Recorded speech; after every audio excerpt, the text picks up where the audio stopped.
everybody, and welcome to the new class that I'm just formed and just created, and it's all about holding the light and the art of detachment. I have been shown by my guide team over the past 5 or 6 months that it is important for me to come out and start teaching about how to hold the vibration of light and how to detach from drama. And so this is the whole class, and I've put together, I'm going to be reading different parts of what I've written and at different times, and I'm going to be showing examples. And also there are going to be, on the end of this class, inside the description, you will be availing of free different types of procedures and meditations that I've put together that are there for you to use if you feel that you would like to use them. They all help you keeping yourself clean and clear.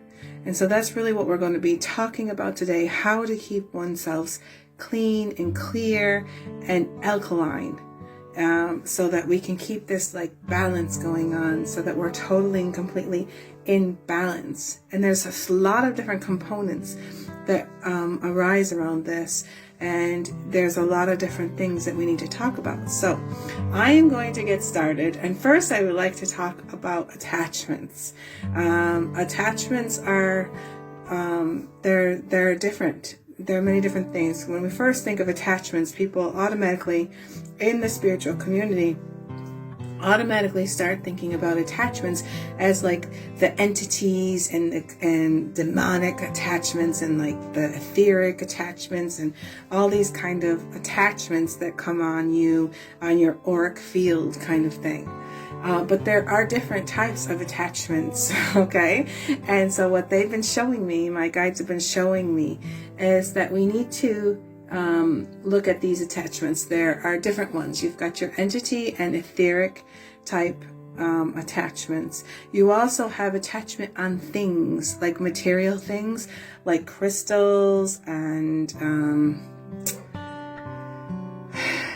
oracle decks, all these kind of, these are attachments, material things, okay? That you think you need to have them in order to like do what you are doing in your life. And also attachments to people in order to maybe accomplish the feeling of being loved, recognized, or valued in some way. And these types of attachments are not healthy, okay? And they will bring you down. So I'm going to teach you different ways here today how to keep yourself clean and clear.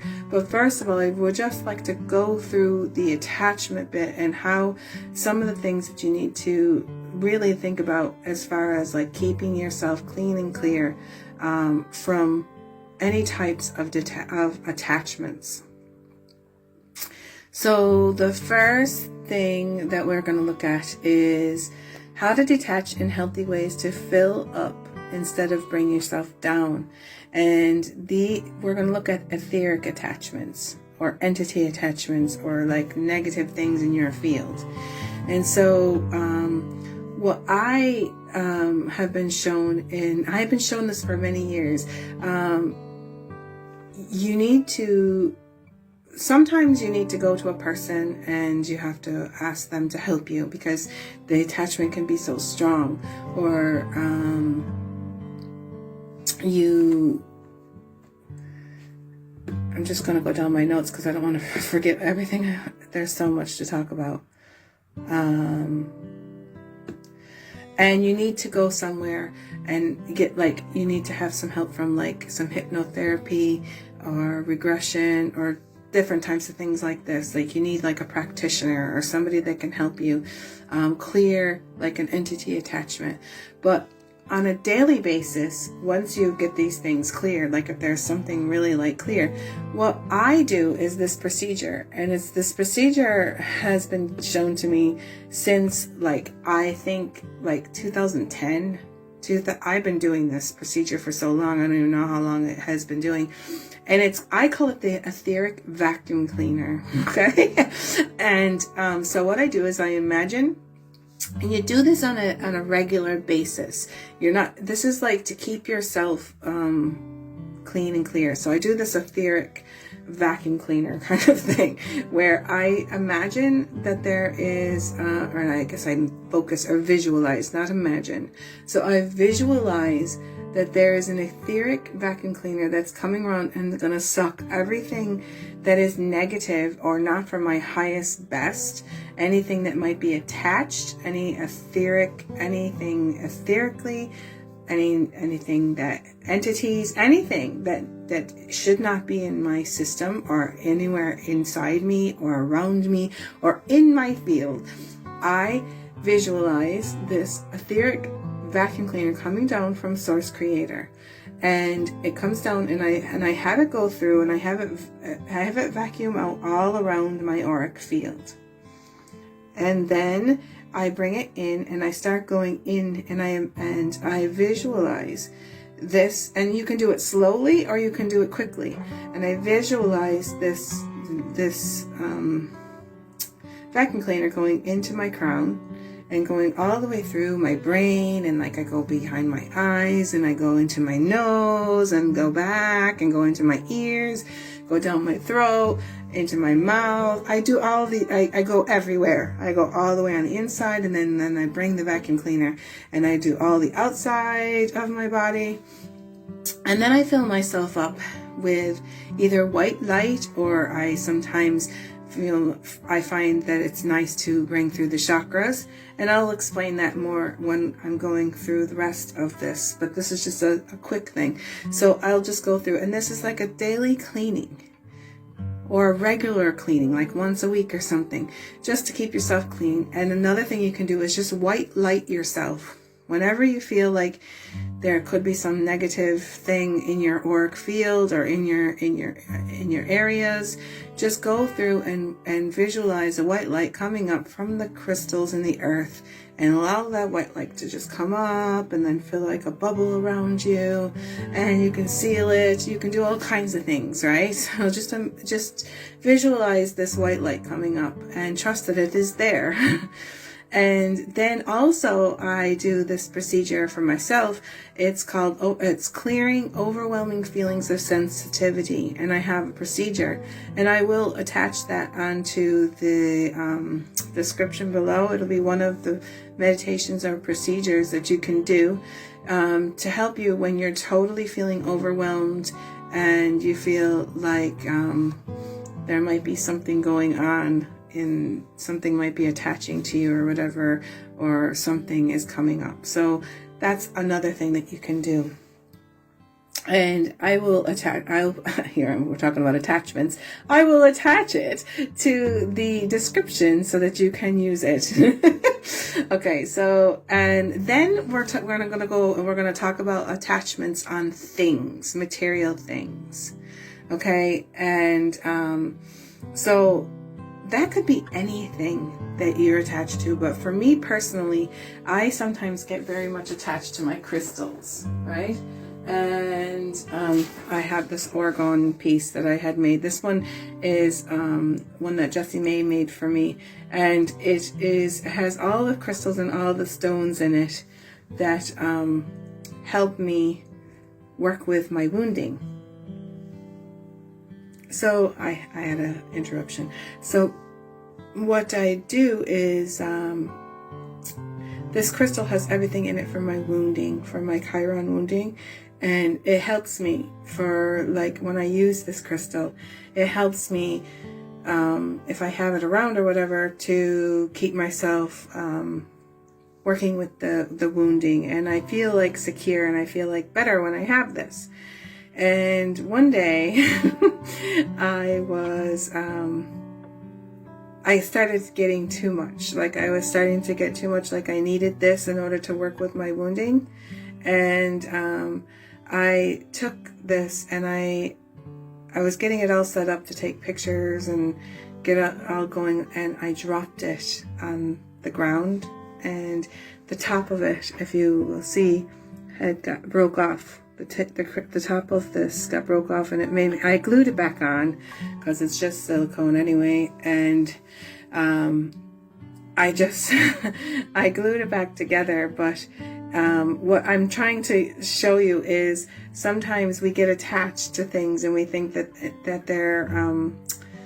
they're the thing that helps you do it, but it's actually just a tool and a helper thing, and you don't need to get too attached or too like so attached that you get like upset and crying when your pyramid breaks.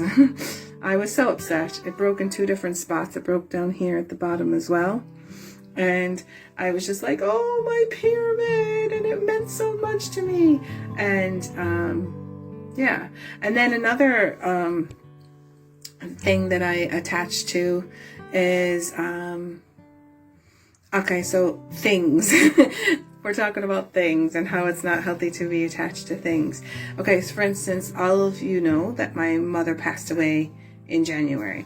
Well, my mother was a person that she was sewing, crocheting all the time. Like, she used to make like all these like Afghans, and I really never took any notice to it because every day my mom was sitting there and she was crocheting, and like she would crochet these blankets, and there would be like about, I'd say there was like about 100 blankets stacked down in the cupboard down in the basement, just full of these blankets that my mom would make. And I never really thought much about them. Like, it never really like bothered me, or like I never like felt like, oh, I had to have them or anything like this. And so throughout the years, every year at Christmas time, she'll give you a blanket, or she'll give you something she created, you know, some kind of she was always creating something every year. And like, she made this angel for the top of my Christmas tree. And you know, the angel's like too heavy for my Christmas tree, but I feel like I have to have it on there because my mom made it. But so anyways, to make a long story short, I was going through my cupboards. Like, we were cleaning and we were renovating the bathroom, and I was renovating, I was going through all of like the stuff that was like in the linen closet. And there was like all these blankets and all this stuff, and I thought, oh, we'll wash them, you know, and then I'll put them back up on the thing. And so there was one blanket that my mother had made, one Afghan, and it had like mold, black mold all over the whole thing, right? And I was like, oh, I don't even think this is going to come off in the wash. We'll throw this one away. So I threw that one away. But there was still 3 Afghans that were there, and there was 2 of them that were really nice ones that I never really used, that were like ones that she sent to me I'd say about 8 years ago, when I had this shop in town where I was selling like homemade things inside of it, and I was selling her blankets for her. And so I just had these left, they didn't sell, and so they were there, never used them. And then I had this one Afghan that she made for me, and she made this Afghan, and she kept telling me how this was such a difficult pattern. It was really intricate, and like it was a really nice pattern of a blanket. And but when I went to go wash it, and then I went to go put it upon the line, I realized that there was this big, huge hole. Like, we're talking big, huge hole in this Afghan. And I was going to hang it up on the line, and I thought, well, what could I do with this? Because you can't really fix it. You can't put it back together again. I don't know how to get it to look like the way that it was that my mother had made. And I got ready to put it on the line. I thought, you know, there's a big hole in it. Maybe we could use it for Halloween, and I could like put it on over my head, and I can walk around with this Afghan on me for like a Halloween costume or something. I don't know. And it was me being attached to this item because my mother has passed away, and I was trying to figure out all these ways to keep it, because I felt bad, like I can't throw this away because my mom made it. And that's what I've been going through a lot this year since both of my parents have passed, is, oh, Dad gave me this, and oh, Mom made this, and I can't throw it away. There was even like the thermometer to go into the chicken or the turkey. they came over to Ireland one year, and they brought with them a thermometer, because in Ireland you don't have like you know how like you get the turkey and it has a little plastic thing in, and then it tells you when, like, it pops out and it tells you when your turkey is cooked. We didn't have that over here, so my mom brought over this like thermometer to stick into the turkey so that I could like know when my turkey was cooked. And I have had that for years, and I put it in the drawer, and this year it got stuck in the drawer, and so I went to go open up the drawer. You know how things can jam in the drawer, and I bent the whole thermometer, and I was like, oh no, they gave me this thermometer. I can't throw this away. And so like I was very, very attached to this thing. And so this year has been like that for me. It seems like everything that my mother brought to me, or my mother made, or my dad gave to me, everything is breaking. Everything is like not working right. And I have this like, oh, but my mom's never going to be able to make me another Afghan like this again. I can't throw it away because like of this. And then I just like, I ended up throwing away the turkey thing. And I said, you know, I could just go to the store and buy another thermometer. It's not a big deal. But it did make me sad putting that into the garbage can. And then the blanket, we'll go back to the blanket. So I was like, okay, we're going to the dump right now. I'm just going to throw this blanket into the dump. And then I just looked up to the sky and I said, sorry, Mom, I know that this was like a really hard pattern and that you did this for me out of love, but I just can't keep something that isn't going to, like, it's not even a blanket I can use or display or put on anything. I just have to let it go. So I had to detach from that. And I looked up on the line, and there was the 2 blankets that were good, and I was like, okay, that's what I'll have, and I'll just keep those nice, and when I have company around, and if it's a little bit cold, they can I put it up on the couch, and people can kind of like put the blanket over their legs. And that is what I did. So I had to detach in a more healthy way from these physical things, because usually the physical things that you're attached to are usually around something like that, and you have to cut the cord from it. You have to healthily let that go and say, you know, there's no more we can do about this, and just let it go. And so that was really hard. So I do get attached to things, and I don't know if everybody is like this. Like, I'll get attached to decorations. I remember when my son was young, before I moved to Ireland, and I used to have like all these like decorations that I got, and they were like important to me. And some of the things were like fragile, and some things would break and they would fall off or break, or my son would break them. And I remember getting really upset over like an eagle. It was this like ceramic eagle that I had. I think it was like home interiors or something. I had all these home interior parties, and I had like all these like little figures and stuff. Well, I saved up a whole bunch of points or something, and I got like this like eagle thing, and it really was like important to me. I really loved this eagle. And I remember my son kind of knocked it off the shelf, and the eagle broke. And I remember getting really upset with my son over this eagle being broken. And little by little, I used to get really upset about like things breaking and all these things that I was attached to.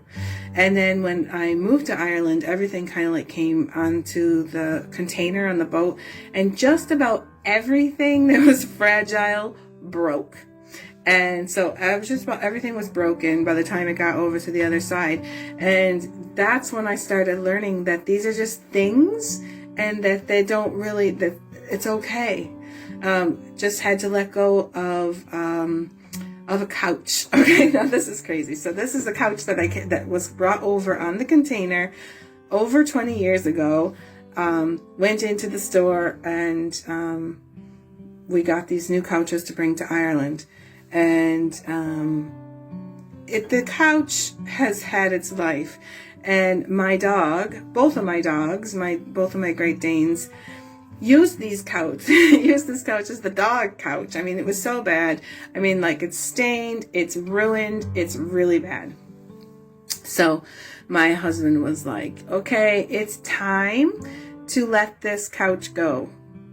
We don't have the space for it. It's time to let this couch go. And I was just sitting there going, oh, but that couch I brought over from America, I can't let that couch go. I remember going to the store and buying that.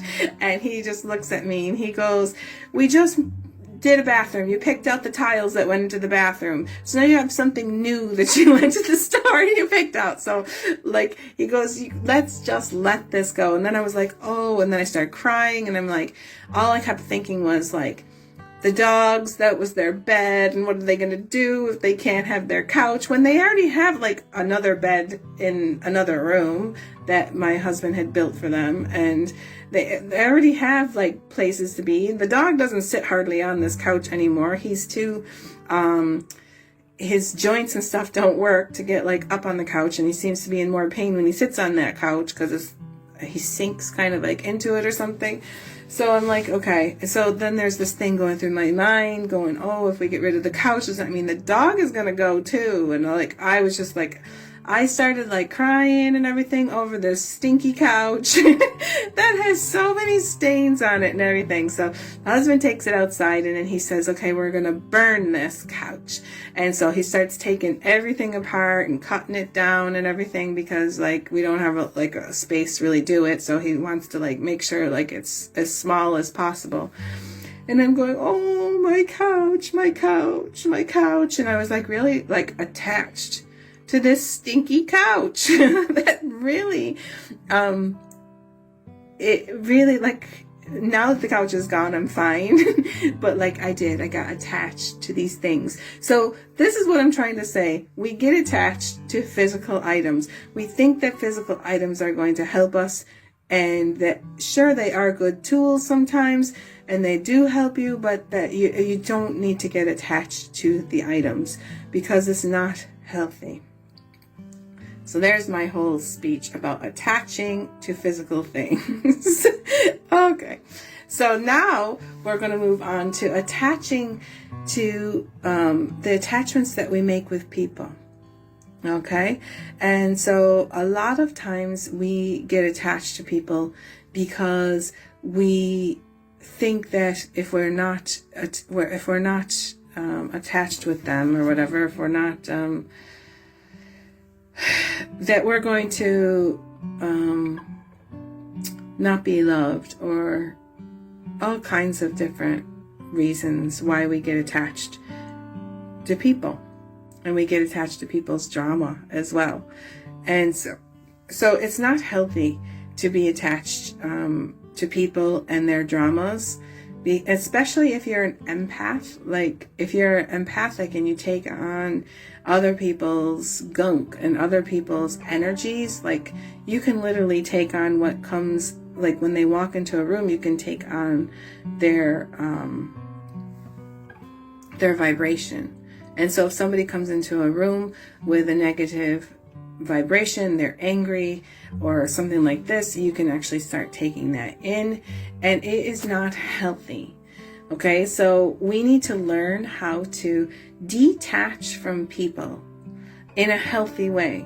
And one of the best ways that you can do it is every time you interact with people, whether it be positive or negative, you detach by cutting the cords and then going on with your life. Just cut the cords from that. Like you might have had a friend that is having an issue or having a problem, or a client or somebody that has an issue, or you're trying to help them with something, and you are being a very good listener and you're listening to their problem and everything like this, but you don't need to like bring that problem into your field, okay, your vessel, like kind of thing.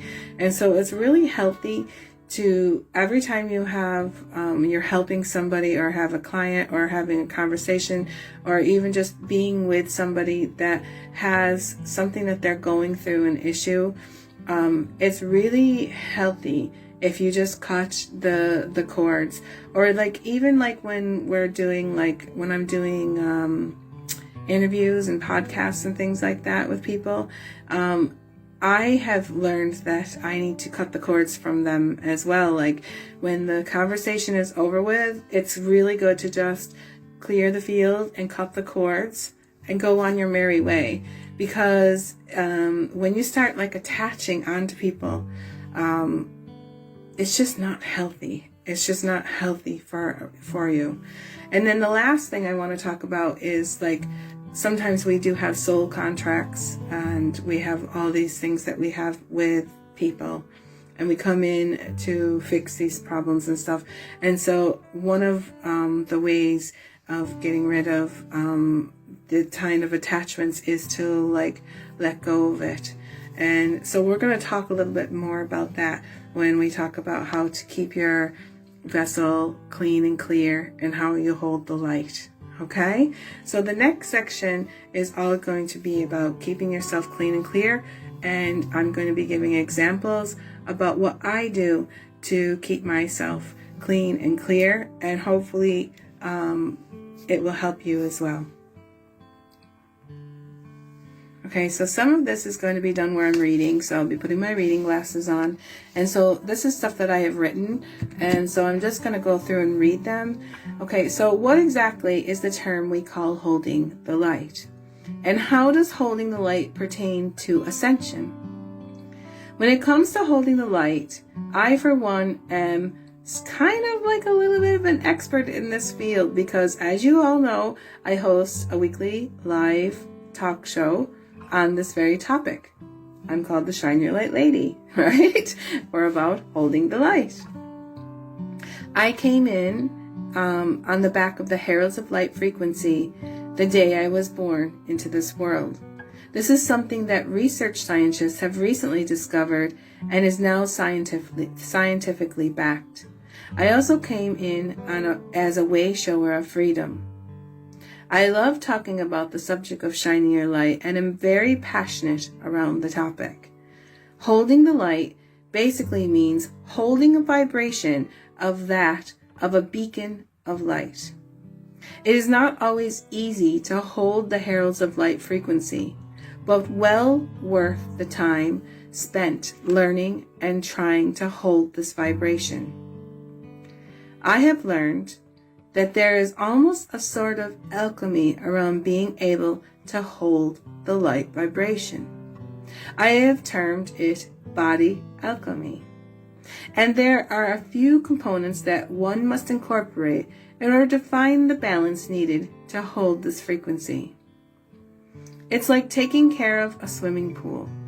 In order to keep the pH balance, alkaline, in the swimming pool, there are a few maintenance things that one needs to do to keep the swimming pool from becoming too acidic to swim in. If these procedures are not adhered to, one could literally burn if they immerse themselves into an acidic swimming pool, and in turn, if there is too much chlorine in the pool, one can burn their eyes or parts of their skin. There is a balance needed to keep the swimming pool alkaline. The same can be said for our bodies and auric field. To hold the frequency of that of a beacon of light, one must work on keeping the physical and light body in a balanced alkaline state of being. This can be done by diet, movement of body, time spent going within on our spiritual practices, and getting the proper amount of sleep for rejuvenation purposes. When one keeps themselves clean and clear, it is very easy to hold the light. So let's start with the diet. There are many different types of diets out there in our world, and it can be very difficult to decipher what type of diet is best for the human body. I myself struggle with my diet immensely, as I tend to like foods that are not so great to keeping my body alkaline. The best diet for one who wants to hold the frequency of light is mainly a raw food diet.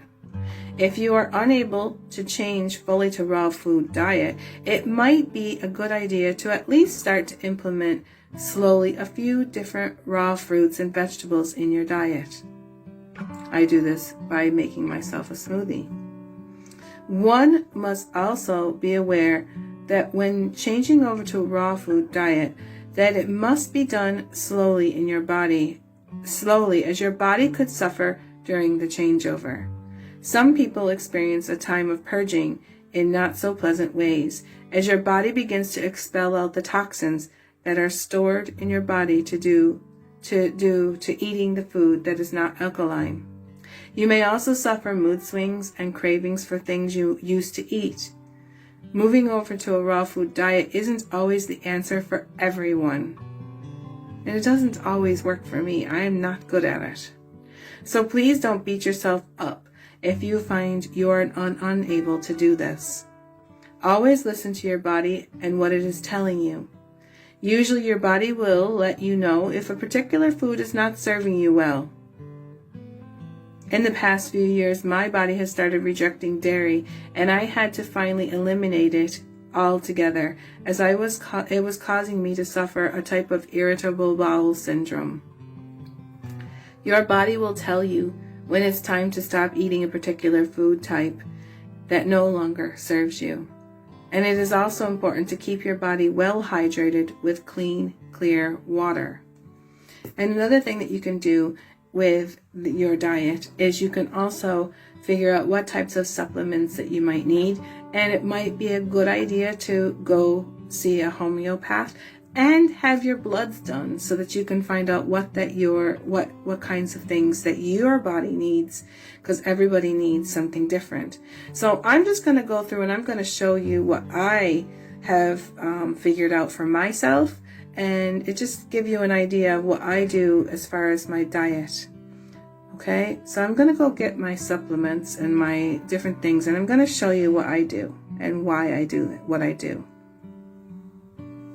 Okay, so I am not a very good vegetable person. I am very, very bad. I love carbohydrates, and vegetables are just not something that I am so great about. And so for a lot of years, I have been using a supplement to help me with the vegetable problem, and also like my iron levels and stuff that get really low. And so I started using, I'm not gonna really put up the brand or anything like this. I started using what's called spirulina. It's green and it's not really the nicest tasting, and you can get it in a powder or you can get it into like tablets. I get them into like these like capsule tablet kind of things. And I take spirulina, and I've been taking it for a long time. And so what I do is I make a smoothie every day. Now here's part of my smoothie that I'm still drinking. And so I had to come up and I had to figure out ways to make my smoothie in the morning to get these things that I don't like to eat myself because I'm really not great at it. And so I have spirulina powder that I mix into my smoothie, and I also take spirulina tablets when I'm taking that. Now I also have I have had suffered with inflammation for years, and I have issues with my back, and I have issues with my body, and I have also really bad sinuses. I have to drink this while it's cold. So I make this concoction every day, and so as far as the sinuses goes and some inflammation, I go out and I harvest nettle seeds. Okay, nettles are something that I have learned that's a very natural thing, and I found that it works really good to go with the local nettles. But if you don't have local nettles, you can get these tablets. They're called stinging nettles tablets, and I use them like you can use a headache tablet for sinus infections. And it's just spirulina. When I get these eye headaches, I call them. They're like sinus headaches, and a regular like Tylenol or paracetamol doesn't really work. and it doesn't hit the thing. But these nettle, it's called stinging nettles, that really helps for me to keep the sinus infection. So it's like all this like mix of things. And so I have nettle seeds, and so when I harvest them, I put them into this little coffee jar, and they're just the seeds off from the nettles, and I put a teaspoon, and I harvest them once a year. In fact, I'm in the process of harvesting nettle at the moment. Maybe I should show you what it looks like. So here is my nettle strands. It's been dried out. Normally when you go to cut them, I cut them on the side of the road, and I have like thick gloves on when I do it, because nettles burn you. They can literally burn. That's why they call them stinging nettles. They're very burny, but at this stage they're not, because it's dried out. And there's like little leaves that come around here, and you can use them for tea and stuff like this. You can use the nettle root, but I like the nettle seeds. And so these little seeds, they come out right around August, which is where we're at. And these little seeds come off from here. And so when they get dry, I go through and, I don't know if you can see it in my hand, but there's like these little seeds that come off from it, and that's when I put them into the thing here. And so I'm actually in the process of harvesting my nettle seeds for the year, and I have enough of them. They're all dry, and I use every morning in my shake, I put a teaspoon of nettles, because you have to keep this in your system all the time, and it helps with anti-inflammatory, and it also helps with antihistamine. So I use the nettle seeds, and they put them into my smoothie every day. And I also put turmeric into my smoothie, and that helps. And then I was using celery root juice kind of thing, but then I got these celery seed tablets, and they help with inflammation as well. And so I've been taking those, because I just don't like the taste of the celery juice. And so that's what I do. And then my vitamins. Okay, so they call them vitamins in Ireland. And so I need vitamin B complex. And one of the reasons why I need vitamin B complex is because I suffer from depression and anxiety as well. And I'm an empath kind of thing. And I find that these help with my mood. And so I always take a vitamin B every day, and I also take D3. So D3 is very important because my levels of vitamin D were very, very, very low. I live in a place that doesn't have a lot of sunlight, and so vitamin D3, and I take 2,000 IUs every single day.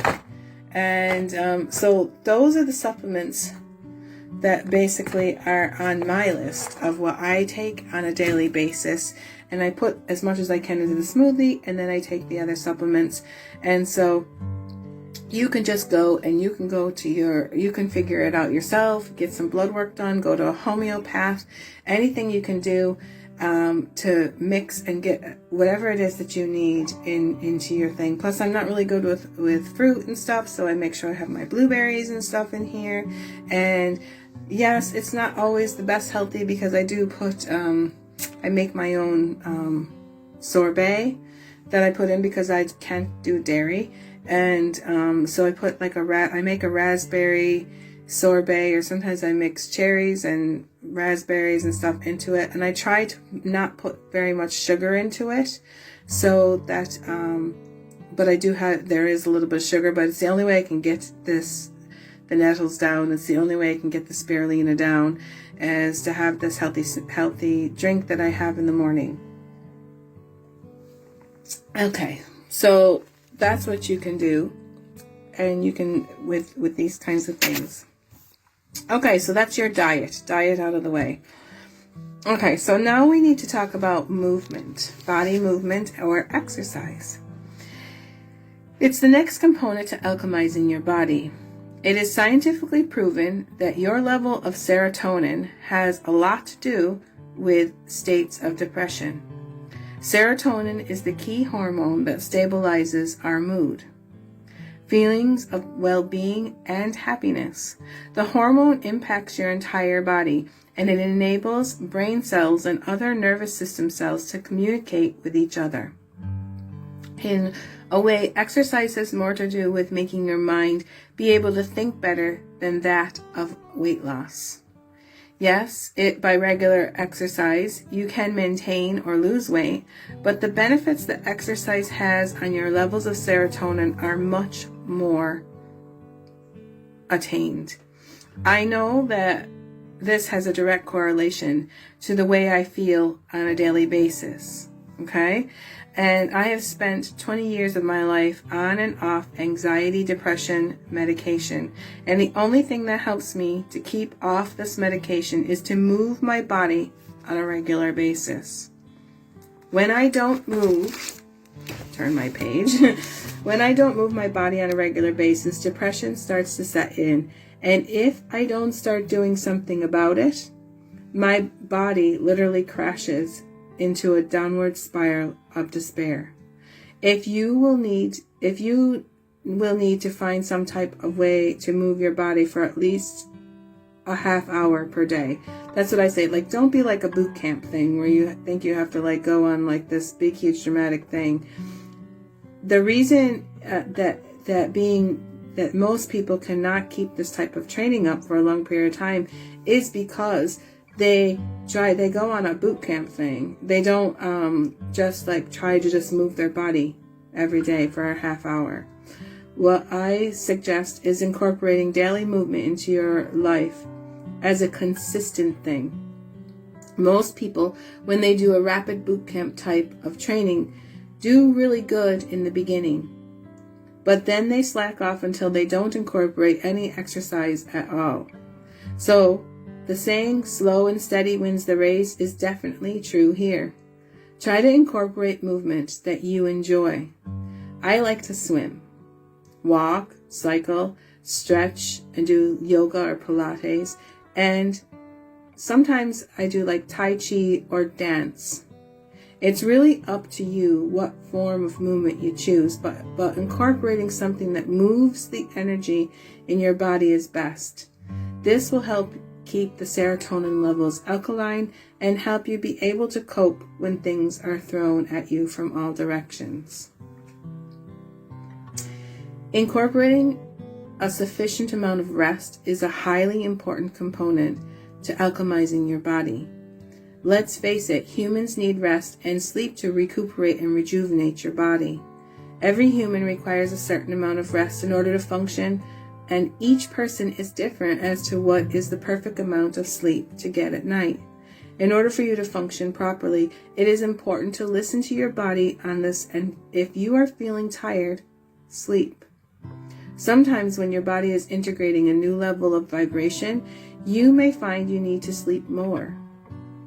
Allow yourself to get ample enough sleep to integrate what you may be working through at any given time.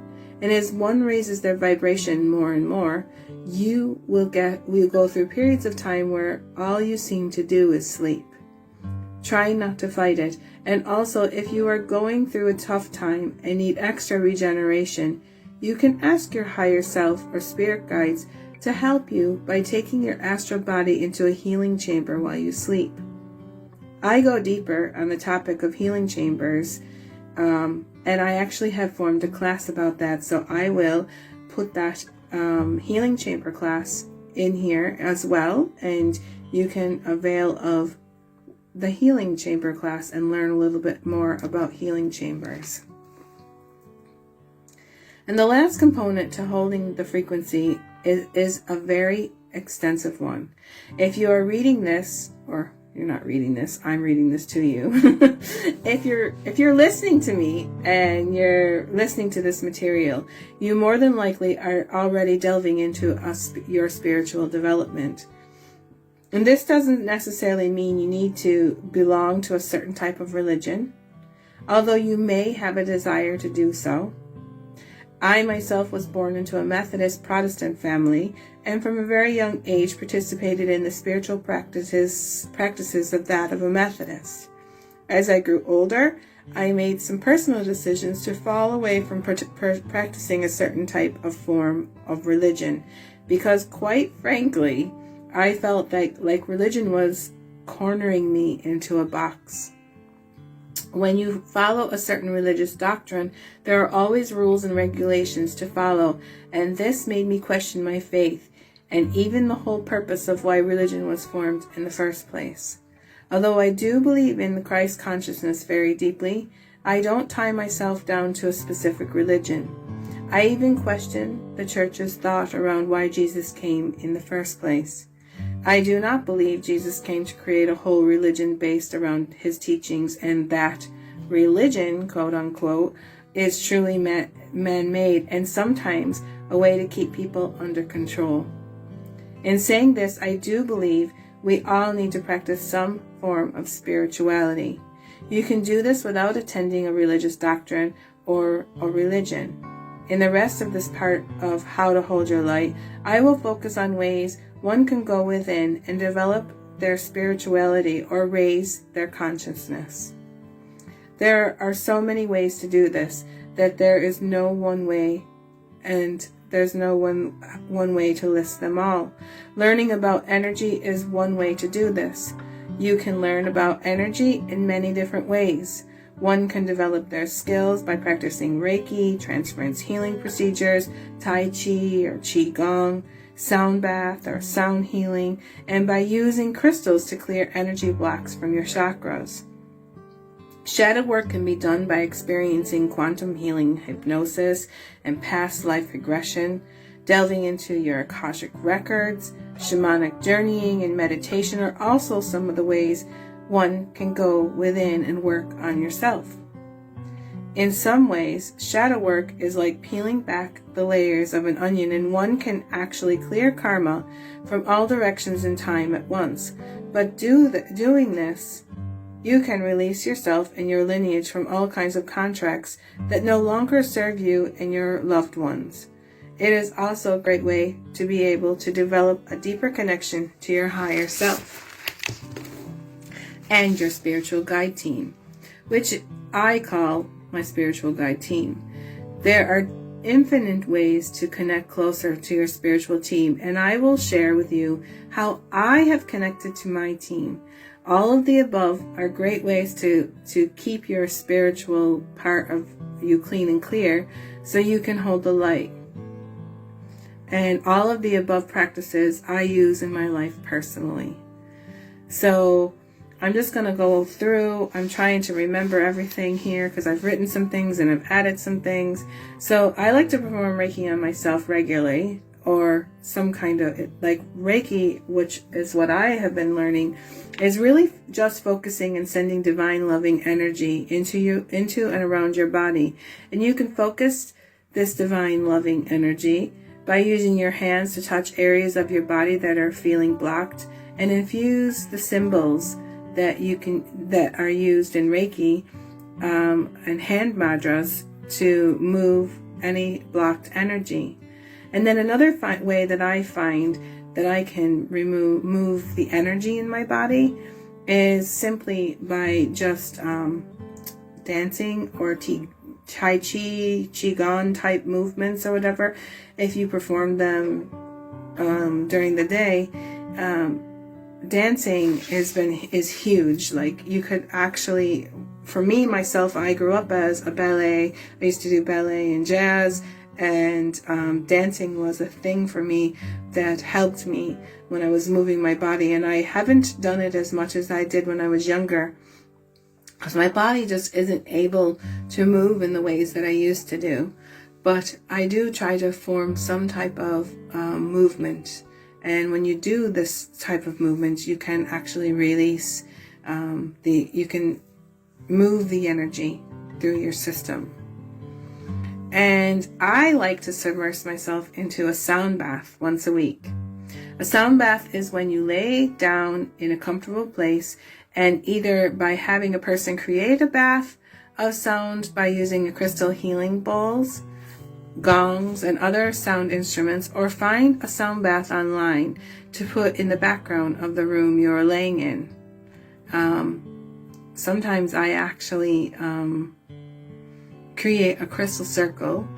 It's just some stones that I got off the beach. They're nice, lovely, milky quartz. And I put them around in a circle, and sometimes I lay in that while I'm doing a sound bath. It's absolutely amazing. And there are really good sound bath healers out on YouTube, and many have created beautiful recordings. You could go all the way and literally immerse yourself into a warm bath of water while you allow the tones to bathe you. I also sometimes tone, which is basically allowing whatever tone you feel at the moment to come through. When I first started toning, I was very self-conscious, but after a while, it felt so good. I started not to care if anyone heard me. Some of you also may be blessed with the flow of light language, and I also have started to do light language, but like, it's personal for everybody, like what they do, but sound and tone and using your voice is very, very, very soothing and can really help. Doing water purification rituals can be very helpful and beneficial to your well-being. Water can also be very cleansing and purifying to the body and the energy field. I recommend that when you are in your daily shower to take time and a little bit of extra time and allow the water to cleanse and purify your skin. After reading a book called Anna, the Grandmother of Jesus, I began focusing on the time in the shower as a spiritual cleansing ritual for myself. And even sometimes I even put on music in my shower, like I have music in the background, and I just love to put the music on. Also, many people report that channeling or light language comes through them while taking a shower. And I believe the properties of water help one to focus within and contemplate more. So like if you're not feeling great, sometimes just go take a shower. It could change your energy. It is also good if you're able to take frequent Himalayan salt baths, or simply fill your tub with warm water and sprinkle in some rose petals and some rose quartz crystals. Swimming in the sea, lake, or pool can also do the trick. Soaking in a hot tub or visiting a float tank will help you more than you could ever imagine.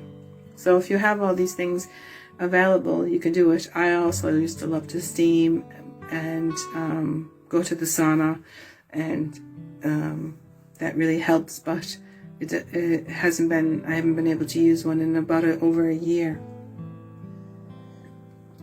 And you can also use a foot bath. I have a foot spa that I use, and that can also help you. One thing I do on a regular basis to move my energy and free it from my blocks is transference healing type procedures. These procedures were developed by a lady named Alexis Cartwright, and she has a whole modality around this. Transference healing supports one to initiate a healing response within the etheric and physical body.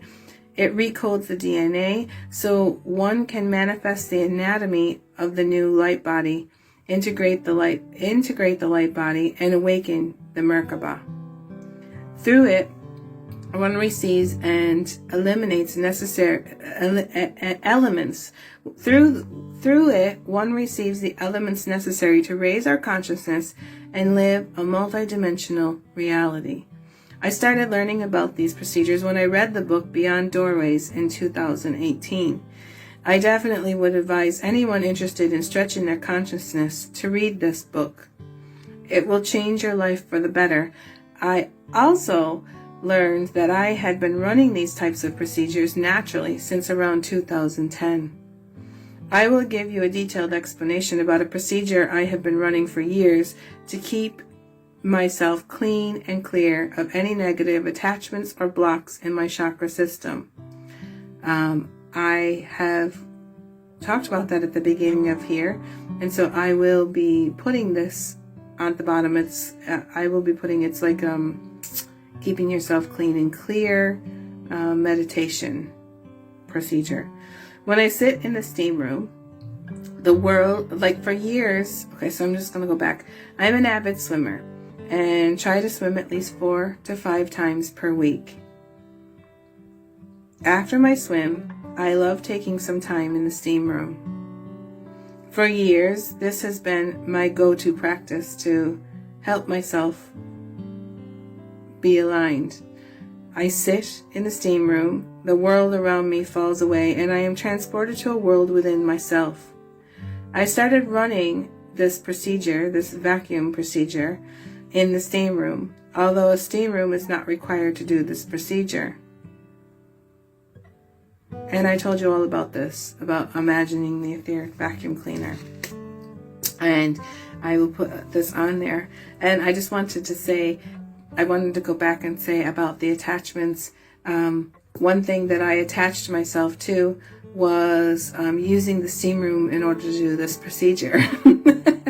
Because I could only do it in the steam room. I was feeling like the steam and the sound of the steam, the sound that the steam room makes was like the vacuum cleaner. And it was sucking everything out. And for a while, when I wasn't able to use the steam room, I had a hard time doing this procedure because I had gotten so used to doing it inside the steam room. So I was attached to doing it inside the steam room. So that's another thing that sometimes these spiritual tools you can get attached to for that kind of thing. And then the rest of this part is all about what I do, and I'm going to attach the steam room, or the meditation, the procedure about how to keep yourself clean and clear. Okay, and the next thing I do is I connect to my spiritual team on a regular basis. And I do this by journaling along with pulling 3 to 9 cards from my favorite oracle decks. I've been connecting to my guides in this way for over 20 years. Okay? I have a deep love for oracle cards, and I spend much time connecting to my guides through the cards. But you don't have to connect to the cards. At first, I just played with the cards, and I only used them when I was going through a difficult time in my life. And then I started pulling cards and started journaling about them. And before I knew it, I felt like I was having a conversation with my guide team. And so this is just one way and one kind of practice. And this is what helped me get my first bit of connecting to my guides, to my spiritual team, to figure out what they were trying to say to me. Because what I would do was I would pull the cards. I have my cards still here. I don't use them as much because I feel like I'm a lot more connected than I used to be, and I don't really need the cards to connect, but sometimes it's helpful, especially when I do like private sessions for somebody. In order to connect into somebody's field, I will draw a series of cards to see what it is that I need to connect to, and I'll pull a card, and my guides will tell me through the card what it is that needs to be focused on that day. This one is share space, telepathically, co-creation, communing, honoring. So this one is telling me to share space with you guys and telling you how I do stuff. So it's kind of funny, like how I do this. So I've got all kinds of oracle decks, and I find it fun. And so it's another way that you can connect to your team on a regular basis. And another way that I personally have connected with my higher self is to have a QHHT session. I found a practitioner, and I went and I had, I think it was back in 2018, I think, is when I had my first session. And when I had that session, I went with a lot of questions, and when we were connected with my higher self and my spiritual team, they helped me know that I am connected, and they gave me a gift that day and said that I was totally and completely connected. And then for a while, like a year, I questioned whether I was really connected or was I making that up. And then I had another session with another person, and it came up and it was showing me everything that, yes, I am understanding the signs. I'm understanding what I'm being shown, and that I am connected. We all are connected. It's just that some of us don't realize that we're connected to our team. And so one of the things that you can do to keep yourself clean and clear is to connect with your spiritual team, connect with yourself inside. Okay, and every now and then I like to incorporate shamanic journeying. So I incorporate them through my meditations, and it's very easy to do. All you need is a drum and a steady beat to take you into find answers and to meet your spiritual animals and your totems. And you can do this with a real life person, or you can find these things on YouTube recordings. But also I'm learning that you don't need to have a drum to do shamanic journeying. I had a man on one of my shows. He had this Indian flute, and I didn't know it, but when he started playing the flute, I automatically started going into a shamanic journey. So it's one way to help you work through your shadow work as well, and it's a great way to connect. And last but not least, it is good to incorporate some sort of meditation into your life on a regular basis. There are all sorts of ways to meditate. There is much information on meditation and how to do it all over the place. Find the best form of meditation that feels right to you and try to do it on a regular basis.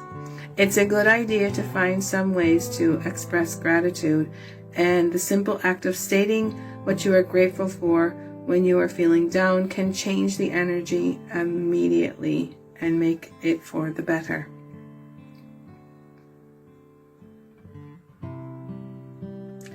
Okay, so and then there's other ways to like use crystal technology.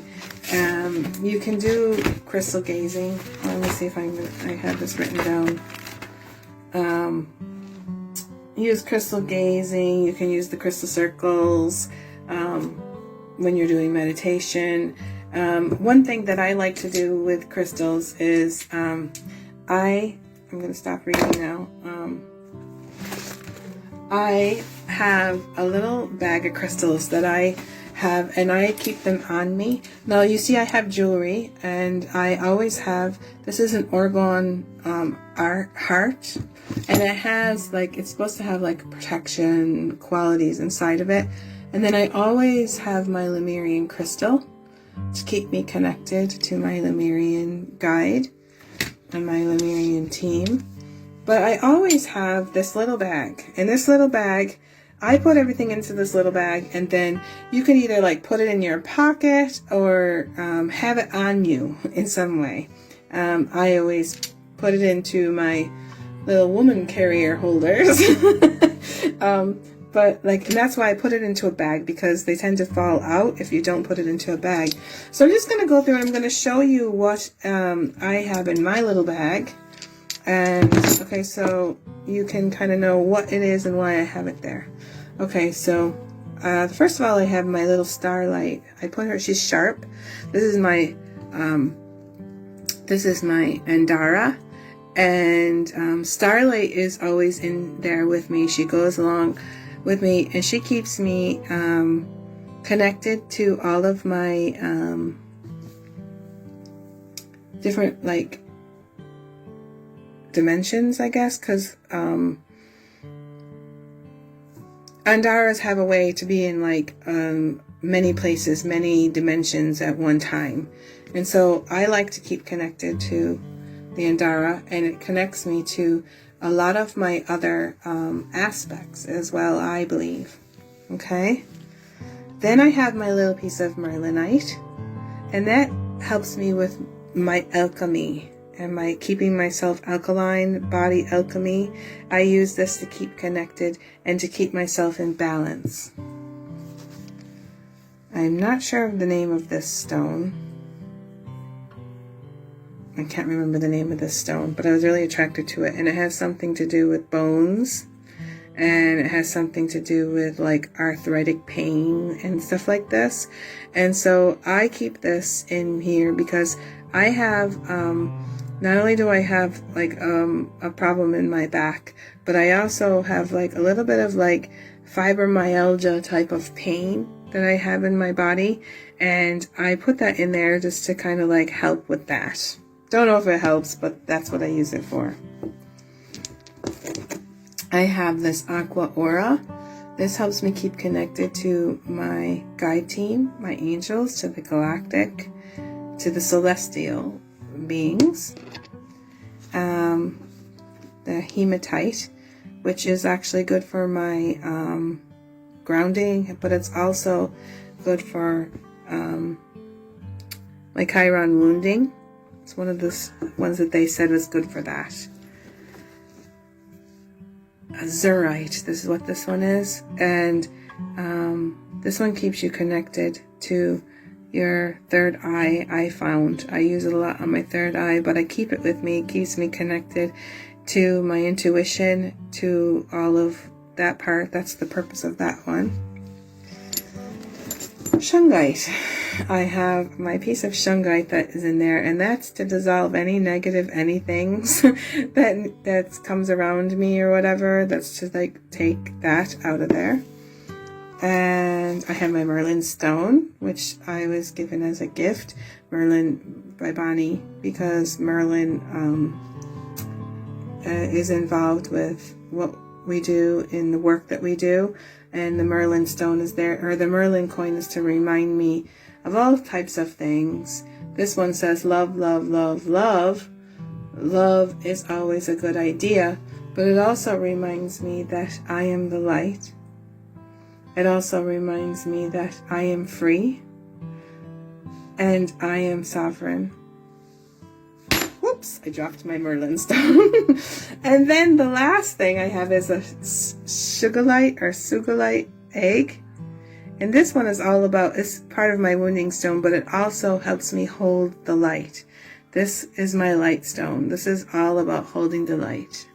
And so that's what I have in my little bag that I keep with me when I'm walking around and when I'm in other places, when I go out into the world. I put these stones in there to keep me protected and to keep me clean and clear and all of that. Okay, so that's another thing that you can do with crystals.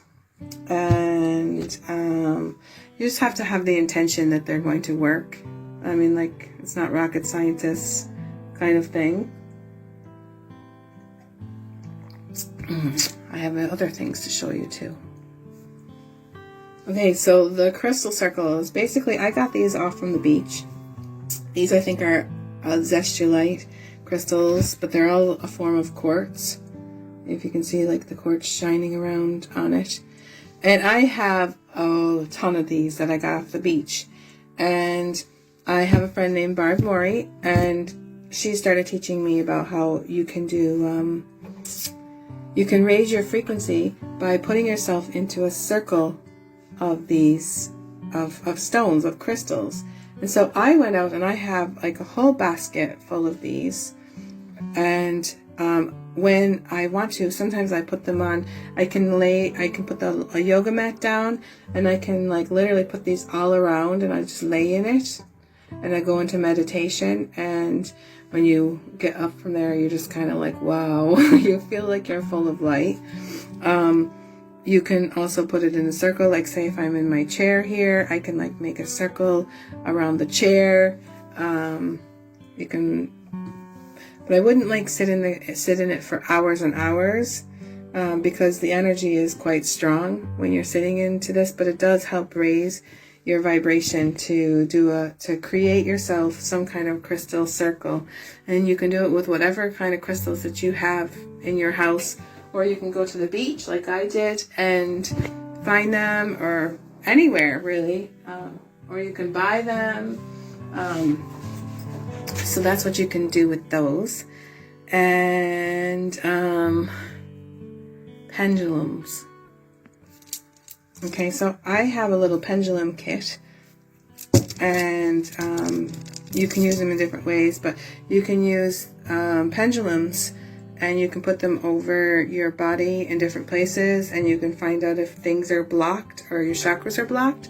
But this one actually has little stones in it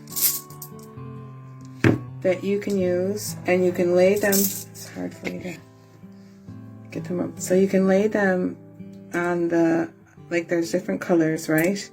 And they can represent different things. Like this is the throat, and so I put them down like on the table, like that they're my chakras, to represent the different chakras. And then you can go over them, and you use your pendulum to find out. First you have to find out what your pendulum is for, like blocked or unblocked. What I learned was that if my pendulum goes around in like a circle like this, when I'm going over the different chakras, it means that everything is okay.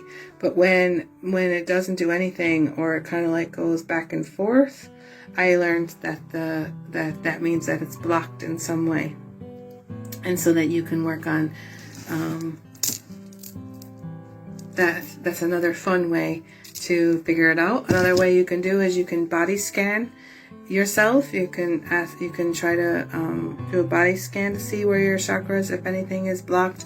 Or you can go into your healing chamber and you can ask your guides to give you a body scan and to help send you whatever energy they need. And usually it's like different colors and stuff.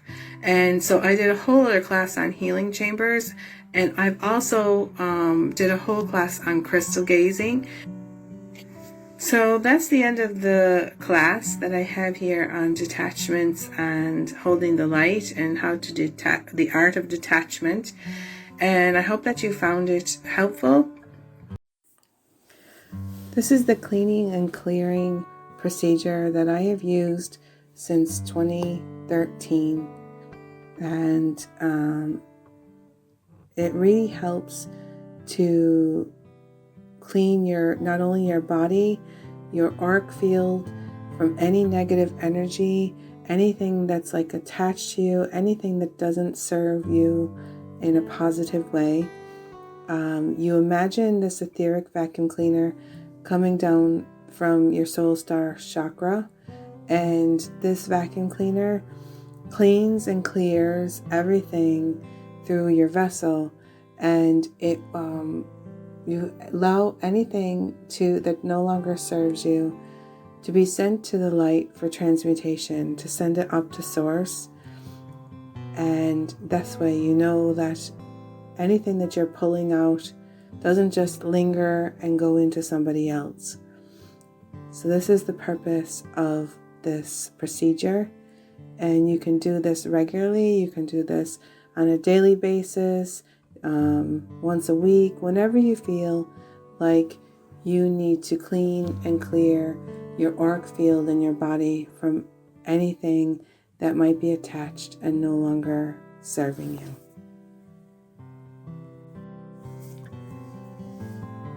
Visualize this etheric vacuum cleaner coming into your crown,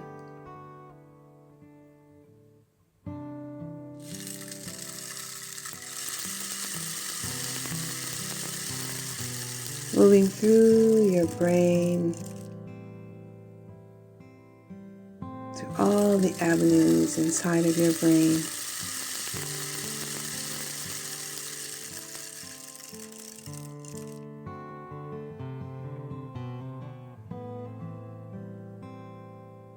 down through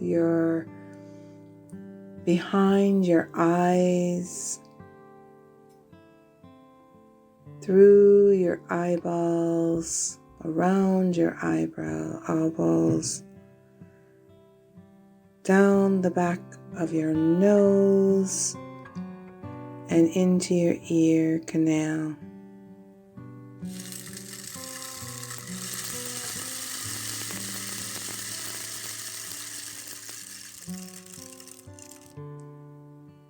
Down your throat and out through your mouth.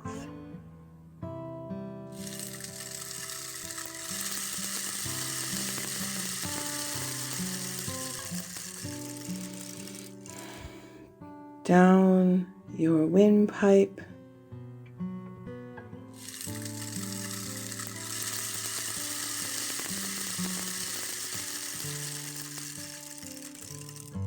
and into your lungs.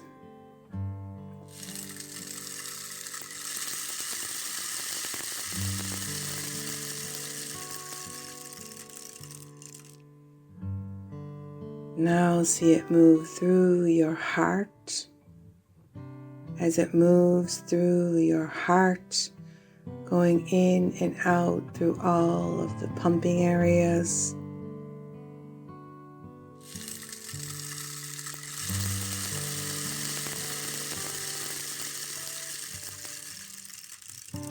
And through all of the veins in your body.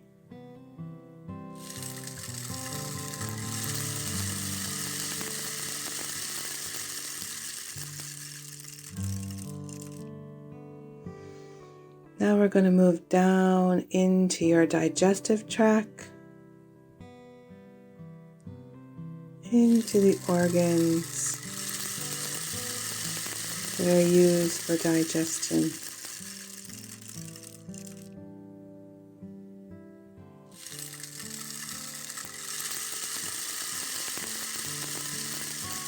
Down through your stomach, your liver, your gallbladder, your kidneys, down through your intestines, through your small intestine and your large intestine.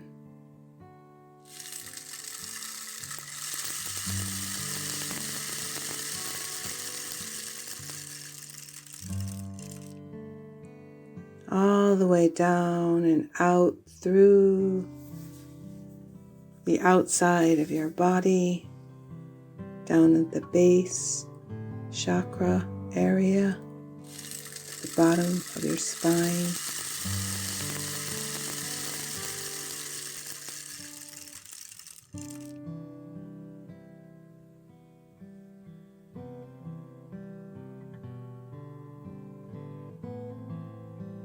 Back down through your thighs.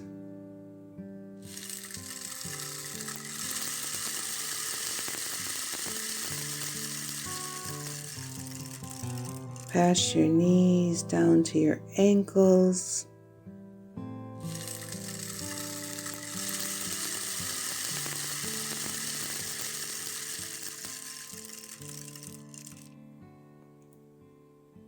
Into your feet, all the way down to all of your toes.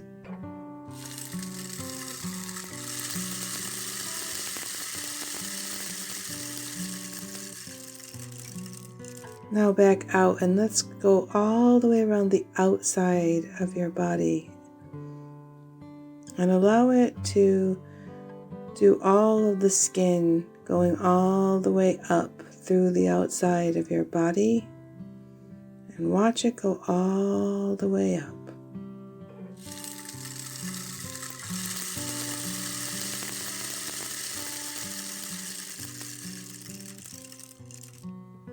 When it reaches your hips, allow it to go past the area where your Kundalini is to help open and keep it clean and clear.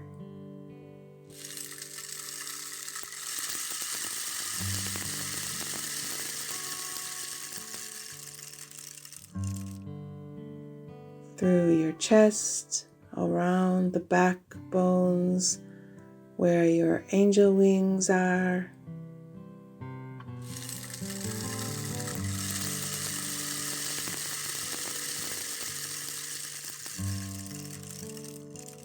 And now up all the way around the top of your head.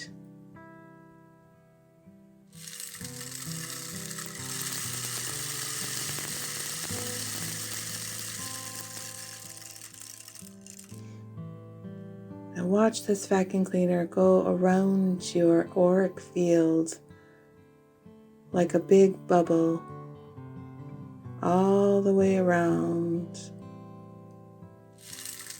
where your auric field expands out to. All the way around. your body and all of your chakras.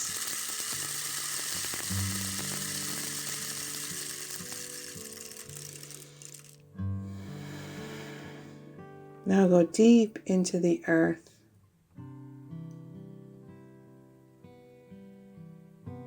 And visualize there being a crystal hub of crystals inside the earth. And bring them up through your soul star or your earth star chakra.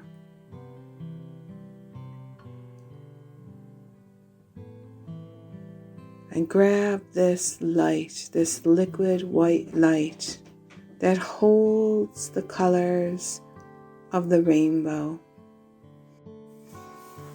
So as we move up, as this liquid light moves up through, all the way up to your crown chakra, through your earth star, and all the way up through, see a red, the color red. Do,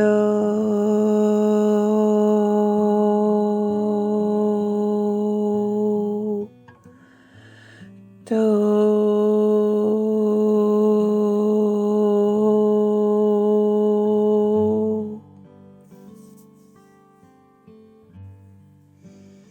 Moving up through orange, red,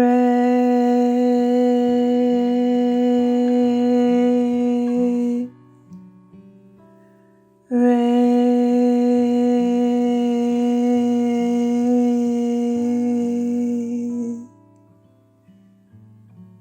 up to your solar plexus area. See the color yellow. Me.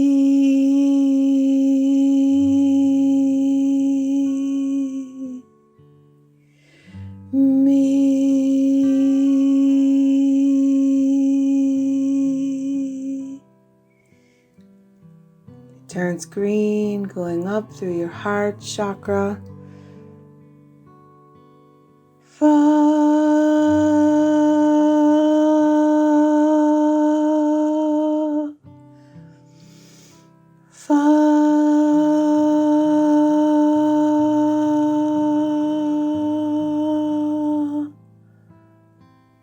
Turns blue now up into your throat. Soul.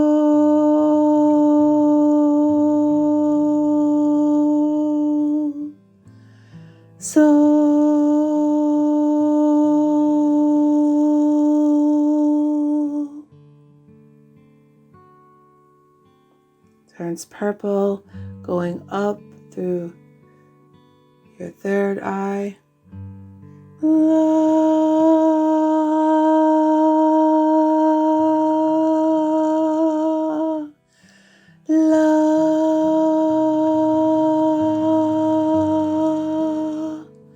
Up into your crown, it turns white. T.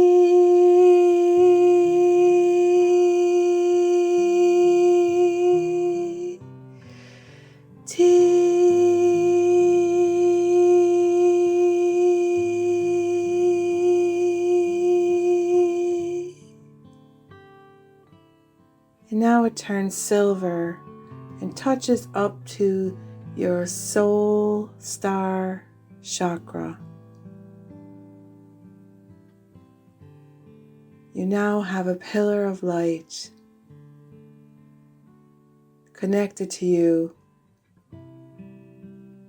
Bring this pillar of light all the way around you in a bubble around your auric field and seal it with a silver line of force. You are now clean and clear. Anything that no longer serves you has been sent to the light and being transmuted.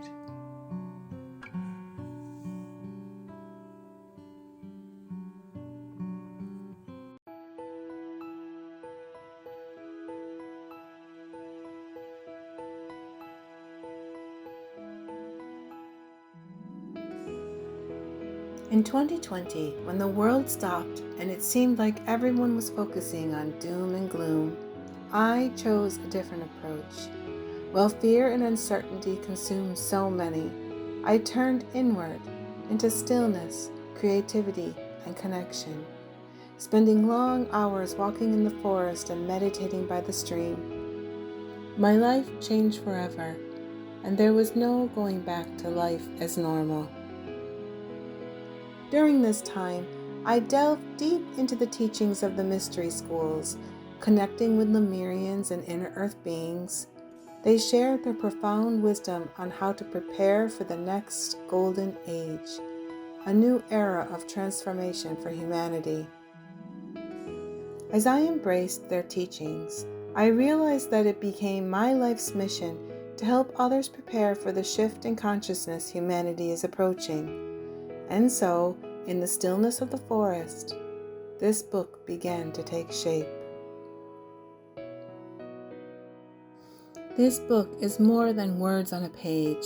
It's a guide to alchemizing your mind, body, and light body. Unlock powerful tools to release trauma, activate your light body, and align your being with your true purpose.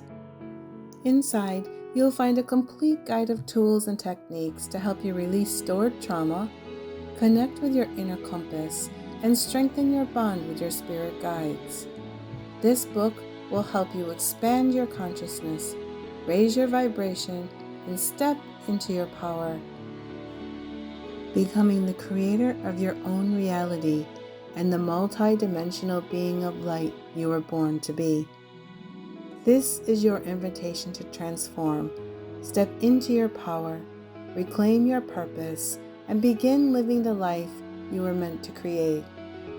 To get your hands on bringing forward a new golden age of miracles, click on the link provided in the description of this video and take back your power today.